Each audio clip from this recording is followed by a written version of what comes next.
Good morning everyone. तुम लोग बहुत जोर से बोलते हो। पेन एक दे देना। तो हम लोग नया चैप्टर शुरू किए थे पिछले दिन, जिसका नाम है बहादुर। लेखक है अमर कांत। इनका जन्म जुलाई 1925 में हुआ, बलिया उत्तर प्रदेश के बलिया जिला के नागरा एक शहर है, वहाँ पे। उसके बाद इनकी प्रारंभिक शिक्षा वहीं के गवर्नमेंट हाई स्कूल में हुआ। उसके बाद ये 1942 के स्वतंत्रता संग्राम में शामिल हो गए, जिसके वजह से इंटरमीडिएट की पढ़ाई छूट गई।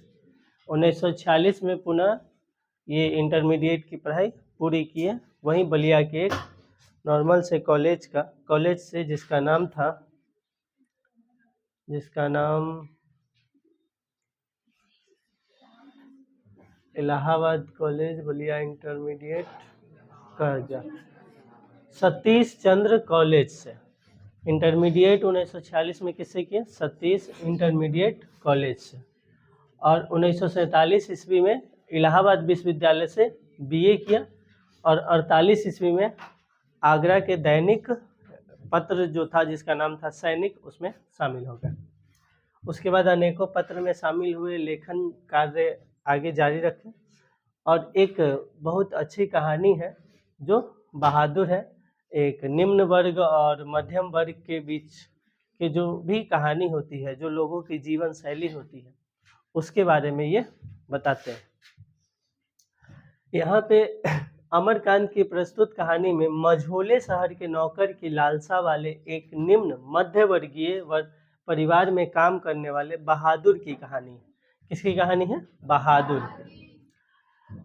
एक नेपाली गवई गोरखे की परिवार, देखो गोरखा ना एक जनजाति है नेपाल में, और यहीं से एक गोरखा कमांडो भी बनता है, तो वो बहुत खूंखार रहता है। तो नेपाली गवई गोरखे की परिवार का नौकरी पेशा मुखिया तटस्थ स्वर में बहादुर के आने और अपने स्वच्छंद निश्चल स्वभाव की आत्मीयता के साथ नौकर के रूप में अपनी सेवाएं देने के बाद एक दिन स्वभाव की उसी जो सीधा सी बात है कि एक नौकर है और उसका स्वभाव, उसके कामकाज, उसके जीवन शैली, उसके जो भी विचार है, आत्मीयता है, ईमानदारी है, वफादारी है, वो सब के बारे में इस कहानी में बयां किया गया।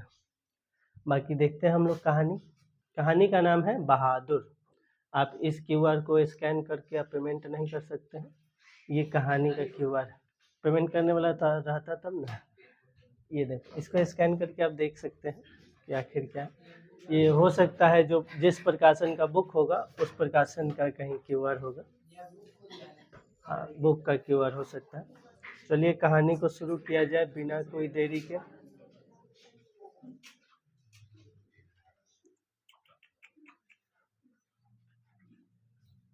यही था ना? नहीं, गलतियाँ हो गया, कोई बात नहीं। कहाँ गया? आ जाओ। बहादुर। देखो, कहानी का नाम है बहादुर। सहसा मैं काफी गंभीर हो गया था, जैसा कि उस व्यक्ति को हो जाना चाहिए जिस पर एक भारी दायित्व आ गया हो। वह सामने खड़ा था और आंखों को बुरी तरह मलका रहा था। 12-13 वर्ष की उम्र, ठिगना चकैत शरीर, गोरा रंग और चपटा मुंह, ये उसके बारे में बताया जा रहा है। सहसा मैं मतलब एकदम वो सहम गया था, काफ़ी गंभीर हो गया था, सीरियस हो गया था किसी बात को लेकर, जैसा कि उस व्यक्ति को हो जाना चाहिए था उस समय सिचुएशन के हिसाब से, जिस पर एक भारी दायित्व आ गया। किसी व्यक्ति पर अगर जिम्मेदारी आ जाती है तो उसकी सारी खुशियाँ लुट जाती है।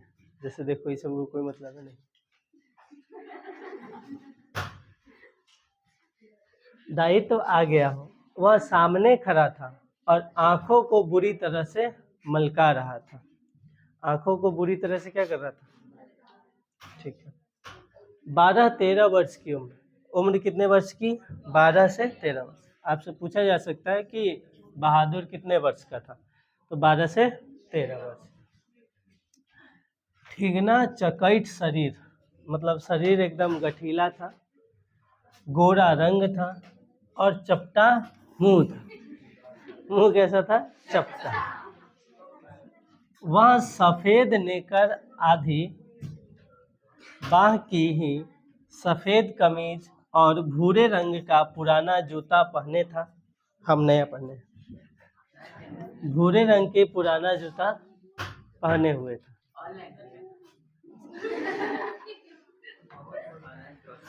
उसके गले में स्काउटों की तरह एक रुमाल बंधा था।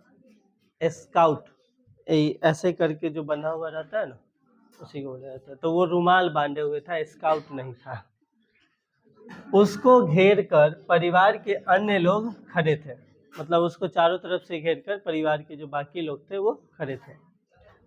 निर्मला चमकती दृष्टि से कभी लड़के को देखती और कभी मुझको और अपने भाई को। निश्चय ही वह पंच बराबर हो गई थी।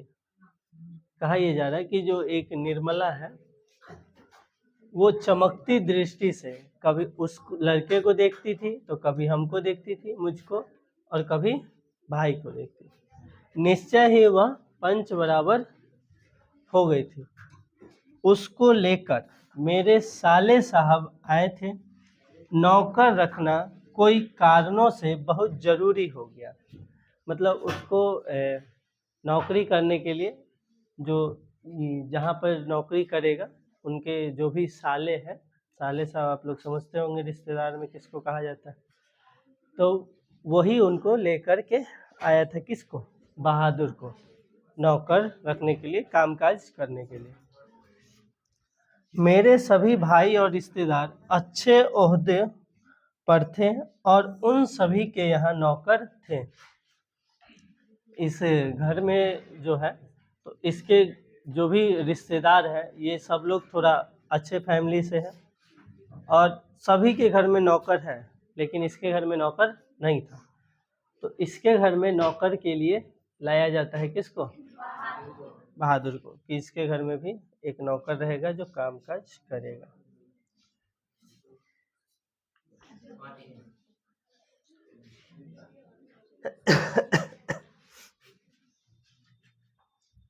कहाँ तक पढ़े? यहाँ तक।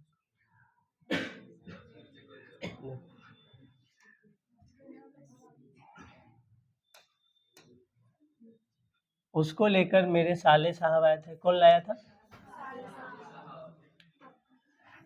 सभी भाई और रिश्तेदार अच्छे ओहदों पर थे और उन सभी के यहाँ नौकर था। इनके अलावा बाकी जितने भी इनके रिश्तेदार थे सबके घर पे नौकर था। जब बहन की शादी में घर गया तो वहाँ नौकरों का सुख देखा। जब बहन की शादी में वह घर गया तो वहाँ नौकर का क्या देखा? सुख देखा, कि नौकर जो है वो आराम कर रहा है। मेरी दोनों भाभियाँ रानी की तरह बैठकर चारपाइयाँ तोड़ती थी, जबकि निर्मला को सवेरे से लेकर रात तक खटना पड़ता था। शांत रहो। निर्मला इसकी बहन है। जैसे पहले इसमें किरदार को समझो। एक सुनो, एक भाई है और एक बहन है। एक बहन है जिसका नाम है निर्मला। अरे पीछे से क्या मारता है? शांत रहो। जो भी मारा है ना वो अपने आप को ढेर होशियार समझता है। Max Muller. कोई बात नहीं, अब हम भी नहीं देखे तो हम किसको कह सकते हैं।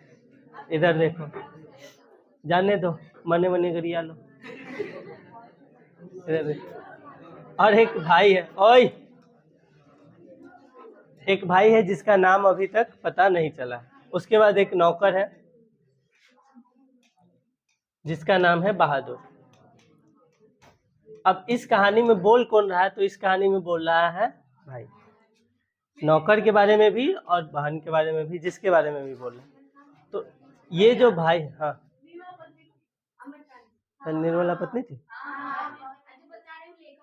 अच्छा, कोई बात नहीं, देखते हैं आगे। तो कहा यह जा रहा है कि मेरी दोनों भाभियां रानी की तरह बैठकर चारपाइयां तोड़ती थी, जबकि निर्मला को सवेरे से लेकर, इससे पहले भी तो निर्मला का बात है। अच्छा, निर्मला को सवेरे, तो इसको काट दो, गलत हो गया, मिटा दो इसको, हम अपने हिसाब से बताए थे। देखो, निर्मला को सवेरे से लेकर रात तक खटना पड़ता था। मैं ईर्ष्या से जल गया। ईर्ष्या से जल गया, ईर्ष्या का मतलब होता है जलना, नफरत, ठीक है, बुरा भावना किसी के प्रति। इसके बाद नौकरी पर वापस आया तो निर्मला दोनों जून नौकर चाकर की माला जपने लगी। अच्छा, जब ये वापस आए नौकरी से तो इनकी जो भी निर्मला शायद पत्नी थी, तो वो नौकर रखने के लिए जिद करने लगी। उसकी तरह अभागिन और दुखिया स्त्री और भी कोई इस दुनिया में होगी। वे लोग दूसरे होते हैं जिनके भाग्य में नौकर का सुख होता है। कहा जा रहा है कि उसके अलावे भी इस दुनिया में कोई दुखी औरत होगी, और वो सबसे खुश होता है जिसके जीवन में, जिसके भाग्य में नौकर का सुख होता है। सब काम नौकर कर रहा है, आराम कर रहे हैं, तो वो सुख। सीरियल ये सब में यही तो होता है, खाली उसमें वीडियो बनाते रहेगा, मेकअप ये सब करते रहो, बाकी काम काज के लिए वो नौकर, यहाँ तक कि खाना बनाने के लिए भी बावर्ची रखे हुए रहता है सर। बताओ, दूसरे कहाँ, हाँ, लड़ने के लिए अपने। पहले साले साहब से असाधारण विस्तार से उसका किस्सा सुनना पड़ा। वह एक नेपाली था जिसका गांव नेपाल और बिहार की सीमा पर था। उसका बाप युद्ध में मारा गया था और उसकी माँ सारे परिवार का भरण पोषण करती थी। माँ उसकी बड़ी गुस्सैल थी और उसको बहुत मारती थी। किसको? बहादुर को, ठीक है।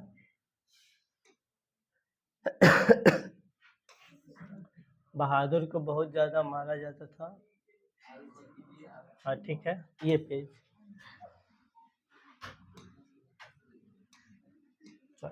देखो, बहुत मारती थी।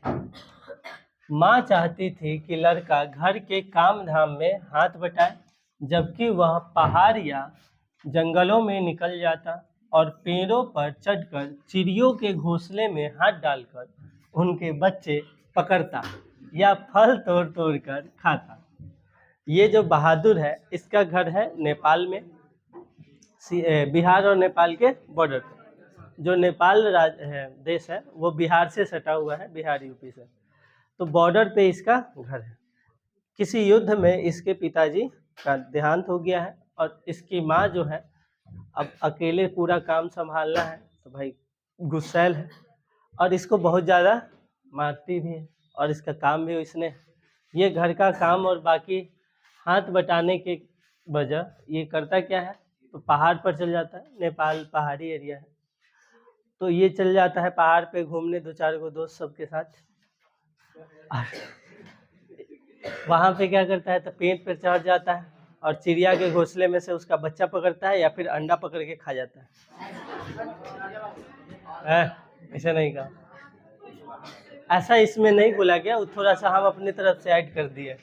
चलो इसमें देखो, तो तोड़ तोड़ कर खाता था, अंडा तोड़ कर नहीं खाता था, फल तोड़ कर। हम यहाँ देखे कि वहाँ देखे?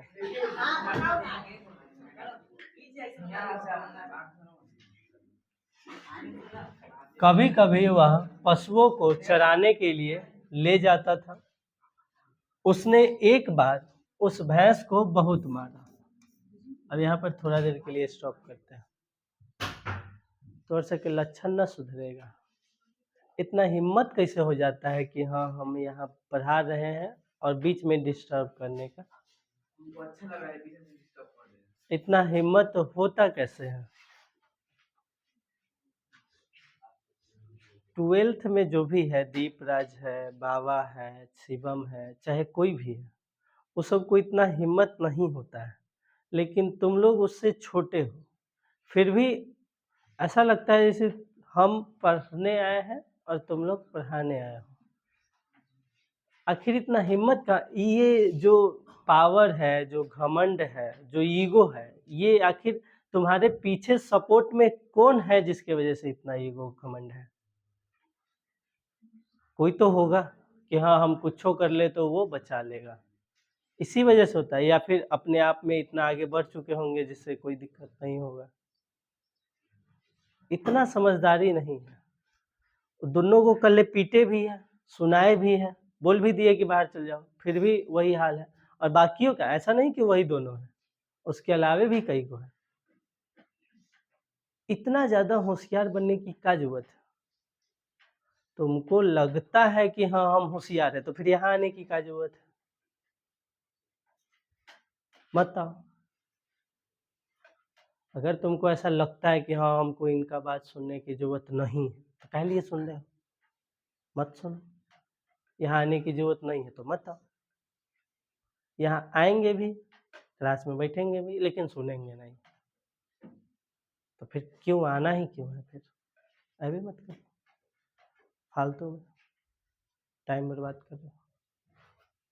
देखो कभी कभी वह पशुओं को चराने के लिए ले जाता था। उसने एक बार उस भैंस को बहुत मारा जिसको उसकी माँ बहुत प्यार करती थी। उसके पास एक भैंस था, किसके पास? बहादुर के पास। और वो भैंस को कभी कभी चराने ले जाता था। एक बार उस भैंस को बहुत ज़्यादा मारा जिससे उसकी माँ बहुत ज़्यादा प्यार करती थी, और इसलिए जिससे वह बहुत चिढ़ता था। मार खाकर भैंस भागी भागी उसकी माँ के पास चली गई, जो कुछ दूरी पर एक खेत में काम कर रही थी। माँ का माथा ठनका बेचारा बेजुबान जानवर चरना छोड़कर वहाँ क्यों आएगा? जरूर लौंडे ने इसको काफी मारा। जो बहादुर है उसकी माँ ये सोचती है कि जब ये जो जानवर है बेजुबान है, ये तो कुछ कह नहीं सकता है, इसको तो बस खाने से मतलब रहता है। बाकी जानवर को क्या, उसको जो तुम कुछ ले करके जाओ नहीं मारेगा, खाने उसको बस खाने से मतलब। तो ये अगर वहां से भाग आया है, इसका मतलब यह है कि वो पक्का इसको मारा है। वह गुस्से से पागल हो गई। जब लड़का आया तो माँ ने भैंस की मार का काल्पनिक अनुमान करके एक डंडे से उसकी दुगनी पिटाई की और उसको वहीं कराहता हुआ छोड़कर घर लौट आई। जब वो बहादुर आया माँ के पास, तो उसकी माँ जो थी अपने मन में ही कल्पना कर ली कि हाँ बहादुर इस जानवर को कितना मारा, और जितना मारा है उससे दुगना किसको मारी? बहादुर। और वो बहादुर वहीं पर रोता रहा। उसको छोड़ करके माँ कहाँ चली गई? घर चली गई। लड़के का मन माँ से हट, आगे देखते हैं।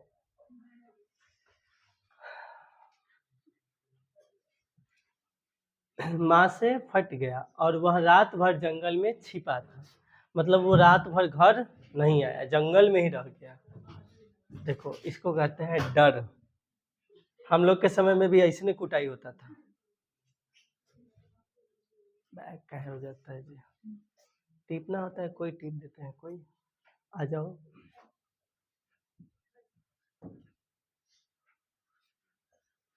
वो रात भर डर के वजह से कहाँ रह गया? जंगल में ही छिपकर रह गया। मेरे साथ भी एक ऐसा ही कहानी हुआ था। बताते हैं। मेरे साथ नहीं, मेरे भैया के साथ हुआ था।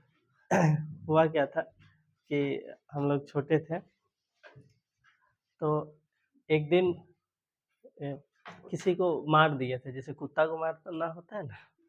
तो जब कुत्ता को मारे तो किसी को लग गया, नाम ध्यान में नहीं आ रहा है। तो अब पता है कि कंप्लेन तो जाएगा, तो घर आ करके, और पहले चटाई होता था, चटाई जानते हो, वो खड़ वाला जो होता था। अभी तो ऐसे ही बोरा वाला होता है, पहले खड़ वाला होता था जो गोल गोल मुड़ाता था।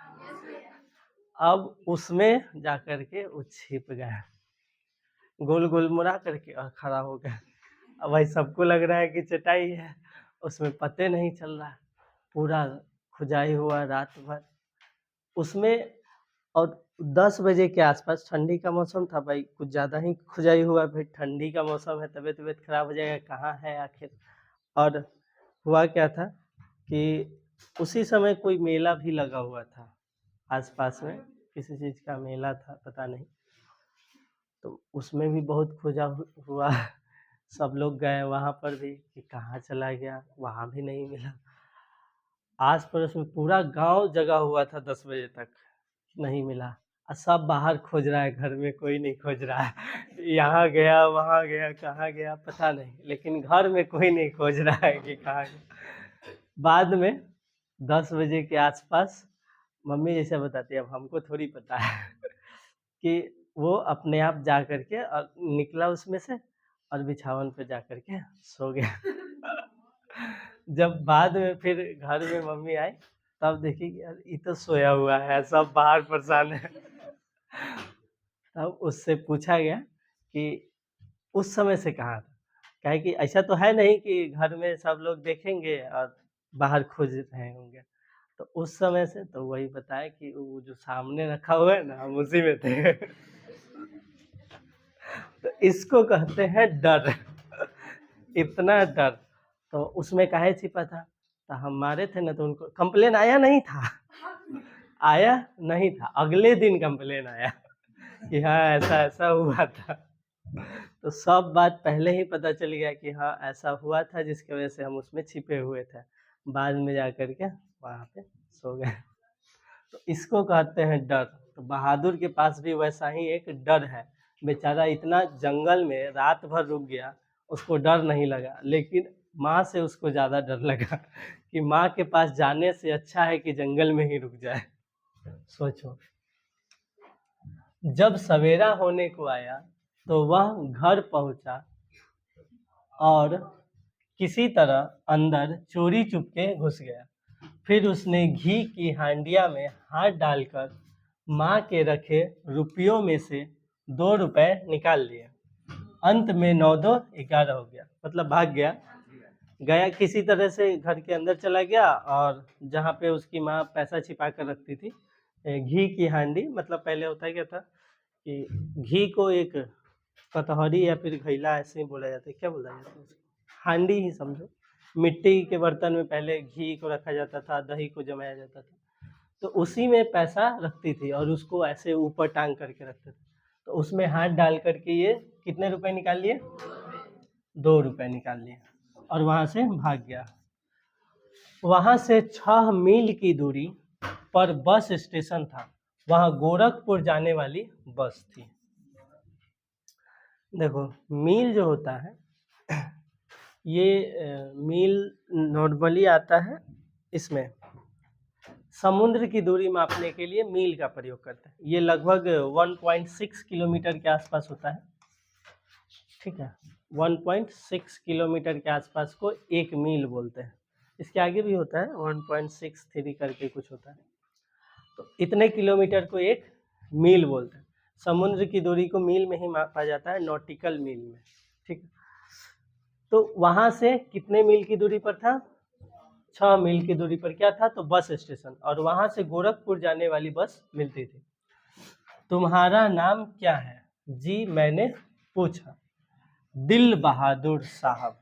वहाँ पे जो भी लोग थे, ये बस का जो कंडक्टर रहा होगा या फिर ड्राइवर रहा होगा या फिर कोई आम लोग होंगे, जो उनसे पूछा कि तुम्हारा नाम क्या। अब 12-13 साल का बच्चा है, छोटा ही लगा, तो कोई पूछे उनसे कि तुम्हारा नाम क्या है। कौन पूछा, लेखक पूछते हैं। तो उसने क्या नाम बताया, दिल बहादुर, बड़ा बढ़िया नाम। उसके स्वर में एक मीठी झंझनाहट थी। मुझे ठीक ठीक याद नहीं कि मैंने उसको क्या हिदायतें दी। शायद वह कि वह सॉरी शायद यह कि वह शरारतें छोड़कर ढंग से काम करे और घर को अपना घर समझे। इस घर में नौकर चाकर को बहुत प्यार और इज्जत से रखा जाता है। जो सब खाते पहनते हैं वही नौकर चाकर खाते पहनते हैं।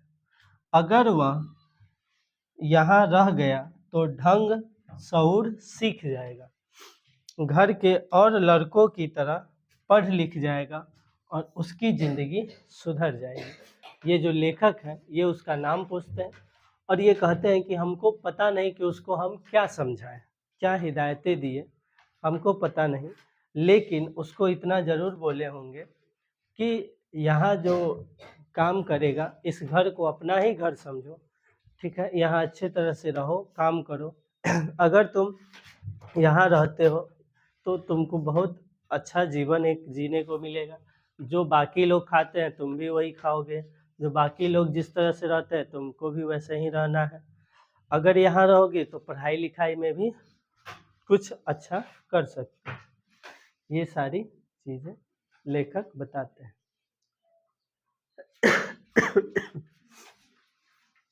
जिंदगी सुधर जाएगी ना, यही बता। देखो, ढंग शऊर सीख जाएगा, घर के और लड़कों की तरह पढ़ लिख जाएगा और उसकी ज़िंदगी सुधर जाएगी। निर्मला ने उसी समय कुछ व्यावहारिक उपदेश दे डाले थे। इस मोहल्ले में बहुत तुच्छ लोग रहते हैं, वह न किसी के यहाँ जाएं और न किसी का काम करें। जो निर्मला जी हैं वो कहते हैं कि यहाँ जो बस्ती है, जो मोहल्ला है, उसमें बहुत तुच्छ लोग हैं, मतलब अच्छे सोच वाले लोग नहीं हैं। तो वो सिर्फ अपने घर में रहे, बाकी आस पड़ोस के घर पे जाकर के उसका काम करने की जरूरत नहीं। कोई बाजार से कुछ लाने को कहे तो वह अभी आता हूँ कहकर अंदर खिसक जाए। उसको घर के सभी लोगों से सम्मान और तमीज से बोलना चाहिए और भी बहुत सी बातें। अंत में निर्मला ने बहुत ही उदारतापूर्वक लड़के के नाम में से दिल शब्द उड़ा दिया। मतलब दिल बहादुर जो था उसकी जो निर्मला जी है वो बहुत अच्छे से उसके नाम के पहला दिल को गायब कर दिया और बच गया क्या, सिर्फ और सिर्फ बहादुर। ऐसा होता है कि नाम कुछ रहता है और रेगुलर अगर यूज होता है तो कुछ का कुछ बन जाता है, उसको शॉर्ट में कर देता है, सोनू का सोनुआ, ऐसा होता है ना। तो वो टोन के हिसाब से चेंज होता है। तो दिल बहादुर थोड़ा लंबा लगता था उनको बोलने में, तो थोड़ा सा उसको काट छांट के छोटा कर दिया कि दिल नहीं, अब सिर्फ बहादुर है। परंतु बहादुर बहुत ही हंसमुख और मेहनती निकला। जो बहादुर था बहुत मेहनती था। उसकी वजह से कुछ दिनों तक हमारे घर में वैसा ही उत्साहपूर्ण वातावरण छाया रहा जैसा कि प्रथम बार तोता मैना या पिल्ला पालने पर होता है। देखो किससे तुलना हो रहा है।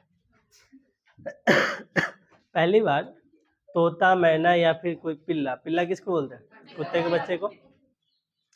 तो उसी तरह इनके घर में भी उत्साह छाया रहा जैसे कोई नए जानवर को पालते हैं उस तरह से।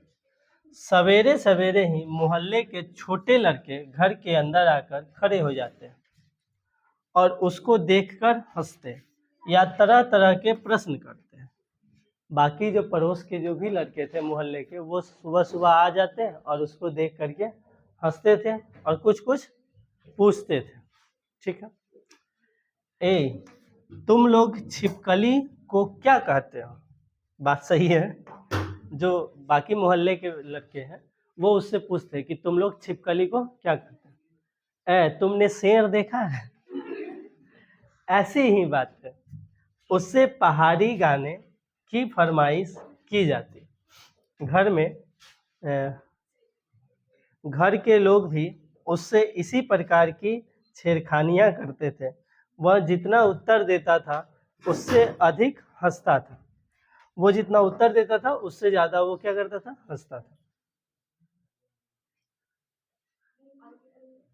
नहीं, पेज खत्म हो रहा है। तो वो जितना उत्तर देता था उससे ज़्यादा वो क्या करता था, तो हंसता था। जैसे भी कोई नए जगह से कोई लोग आते तो उनका टोन अलग होता है, बोलने का तरीका अलग होता है, अजीब तरह से बोलेंगे। जैसे हमारे कॉलेज में एक फिजिक्स के प्रोफेसर है, वो बंगाल से हैं। अब जब वो बोलते हैं तो उनका बात समझने में हम लोग को 5 सेकंड लग जाता है, और तब तक वो 2-4 गो शब्द और बोल देते हैं कि आखिर बोले क्या है, मतलब उनका टोन बंगाली टोन आ जाता है इस वजह से। तो ये नेपाल का रहने वाला है, तो नेपाली भाषा थोड़ा मोड़ा मिक्स होगा, तो ये अजीब तरह से थोड़ा बोलता होगा। तो जो बच्चा है वो अपने हिसाब से सवाल करता है, बाकी लोग, और जैसे नया नया में कोई अलग से आया है और उसका थोड़ा सा बोलने का तरीका अलग है, तो अच्छा लगता है, नया चीज़ किसी को भी अच्छा लगता है। तो इसलिए घर के लोग भी उससे बहुत सारे सवाल करते हैं। सबको उसके खाने और नाश्ते की बड़ी फिक्र रहती थी कि वो खाना खाया कि नहीं, नाश्ता किया कि नहीं। बताओ, नौकर का इतना फिक्र हो रहा है जिस घर में। मस्त। देखो, निर्मला आंगन में खड़ी होकर पड़ोसियों को सुनाते हुए कहती थी, बहादुर आकर नाश्ता क्यों नहीं कर लेते? मैं दूसरी औरतों की तरह नहीं हूँ जो नौकर चाकर को जलाती भूनती है। मैं तो नौकर चाकर को अपने बच्चे की तरह रखती हूँ। उन्होंने तो साफ साफ कह दिया है कि 100-150 महीनवारी उस पर भले ही खर्च हो जाए, पर तकलीफ उसको जरा भी नहीं होनी चाहिए। एक नेकर कमीज तो उसी रोज लाए थे, और भी कपड़े बन रहे हैं। ये जो निर्मला है वो जोर जोर से बोलती है ताकि आस पड़ोस के लोग सुने, ठीक है। और क्या सुनाती है कि आओ नाश्ता कर लो, मैं बाकियों की तरह नहीं हूँ जो नौकर को सिर्फ काम करवाए, मैं अपने बच्चे की तरह रखता हूँ नौकर को। और जो भी है वो बोले हुए हैं कि कितना भी पैसा खर्च हो जाए लेकिन नौकर को कोई तकलीफ नहीं होना चाहिए, ठीक है। और इसको उसी दिन एक कमीज दिया गया था, लेकिन और भी कपड़े बन रहे हैं। धीरे धीरे वह घर के सारे काम करने लगा। सवेरे ही उठकर वह बाहर नीम के पेड़ से दातुन तोड़ लाता था। वह हाथ का सहारा लिए बिना कुछ दूर तक तने पर दौड़ते हुए चढ़ जाता। देखो, इसको पेड़ पर चढ़ने का आदत था, क्योंकि पहले भी पेड़ पर चढ़ के बच्चा निकालता था घोंसला से। तो कहा यह जा रहा है कि ये सुबह सुबह उठकर दातुन तोड़ लाता था सामने जो भी नीम का पेड़ था उससे, और बिना हाथ का सहारा लिए कुछ दूर तक चढ़ जाता था पेड़ के ऊपर। मिनट भर में वह पेड़ की पुलई पर नजर आता। पुलई मतलब एकदम सबसे टॉप पर, ठीक है, हाँ, पुनगी पर। निर्मला छाती पीटकर कहती थी, अरे रीछ बंदर की जात, कहीं गिर गया तो बड़ा बुरा होगा। वह घर की सफाई करता, कमरों में पोछा लगाता। टाइम बताना था कोई लोग। 8:05 हो गया, 8:03 हुआ। अच्छा ठीक है, इस पैराग्राफ को खत्म करते हैं। अरे यहाँ तक देता, ठीक है। तो वो जब चढ़ जाता था ऊपर, तो नीचे से निर्मला बोलती थी, अरे बंदर की जात, अगर गिर गया तो बहुत बुरा हो जाएगा। और वो घर की सारे काम करता था, पोछा भी लगाता, अंगीठी जलाता, चाय बनाता और पिलाता, दोपहर में कपड़े धोता और बर्तन मलता। वह रसोई बनाने की भी जिद करता, पर निर्मला स्वयं सब्जी और रोटी बनाती। वो जो नौकर था वो कहता था कि हम खाना भी बना देंगे, लेकिन वो खाना बनाने के लिए नहीं बोलती थी, खुद खाना बनाती थी। निर्मला को उसकी बहुत फिक्र रहती थी। उसकी उन दिनों तबीयत ठीक नहीं रहती थी, इसलिए वह कुछ दवा ले रही थी। निर्मला की तबीयत ठीक नहीं रहती थी और वो कुछ दवा खाती थी। बहादुर उसको कोई काम करते देखकर कहता था, माताजी मेहनत न करो, तकलीफ बढ़ जाएगा। वह कोई भी काम करता होता, समय होने पर हाथ धोकर भालू की तरह दौड़ता हुआ कमरे में जाता और दवाई का डिब्बा निर्मला के सामने लाकर रख देता। मतलब जो बहादुर है, जो नौकर है, वो कोई भी काम करते हुए रहेगा, जब उसको पता चलेगा कि दवा खाने का टाइम हो गया तो वो उस काम को छोड़कर और दवा लेकर के निर्मला के पास ले जाता कि पहले दवा खाओ। तो ये है इस नौकर की कहानी। अभी पूरा ख़त्म नहीं हुआ है, फिलहाल समय को मद्देनज़र रखते हुए आज के लिए इतना ही। थैंक यू, धन्यवाद, जय हिंद। बाकी आप लोग का होमवर्क है, बहुत दिन से बोल रहे हैं, आप लोग लापरवाही कर रहे हैं। सारांश याद होना ही चाहिए, कम से कम 100 शब्द से प्लस। 150 से 200 शब्द में लिखना होता है। 150 से 200 शब्द में तभी लिख पाओगे जब 100 प्लस शब्द आपको पता रहेगा, याद रहेगा। 100 प्लस अगर याद रहेगा तो आप 150 पहुंचा सकते हो, लेकिन जो 5, 10 और 20 शब्द बता रहा है वो तो कभी भी 150 शब्द नहीं लिख पाएगा। तो इसीलिए लापरवाही नहीं करना है। जय हो। उलट जाता है।